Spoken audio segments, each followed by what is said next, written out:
খবর 24 সাথে আপনাকে স্বাগত। নতুন নতুন খবর জানার জন্য আমাদের চ্যানেলে চোখ রাখুন।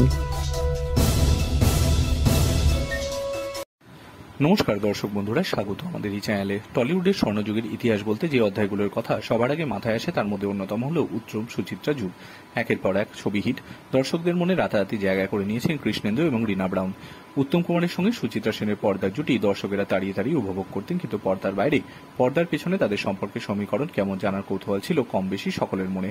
যদিও সেই জল্পনাও খুব বেশি দিন চাপা থাকেনি, কানাঘুষো শোনা গিয়েছিল গোপন সম্পর্কে লিপ্ত উত্তম সুচিত্রা, যদিও সেই গসিপে সিলমোহর কোনোদিনই দেয়নি দুই সেলেবের কেউ। তবে একবার এই জল্পনাতে ঘি ঢেলে তোলপাড় হয়েছিল দুইয়ের পরিবার। সাল 1954 মুক্তি পেয়েছিল এই জুটির অন্যতম হিট ছবি অগ্নিপরীক্ষা, আর তার পোস্টারেই ছিল বিতর্কের খোরাক। সকলের দৃষ্টি আকর্ষণ করতে এই ছবির পোস্টারকে করা হয়েছিল বিশেষ, যেখানে স্পষ্ট ভাষায় ক্যাপশন দেওয়া ছিল অগ্নিপরীক্ষা, অন্তর্নিহিত ভালোবাসার সাক্ষী যেখানে ছিল দুই স্টারের স্বাক্ষর, তাতেই বিপত্তি। এই ক্যাপশনেই ঝড় ওঠে সর্বত্র। তবে কি তারা বাস্তবেই সম্পর্কে রয়েছেন, প্রশ্ন জাগে ভক্তদের মনে। যদিও বিষয়টা মোটেও ভালো চোখে নেননি দুইয়ের পরিবার। উত্তম কুমারের স্ত্রী গৌরদেবী এবং সুচিত্রা সেনের স্বামী যদিও এই বিতর্ক নিয়ে কোনোদিনই মুখ খোলেননি জুটি। কেউ কেউ এমনও বলেন সুচিত্রা সেন নাকি এই বিতর্কিত মন্তব্যের নিচে একটি স্বাক্ষরও করেছিলেন, যদি তার কোনো প্রমাণ বাস্তবে নেই। Bureau report.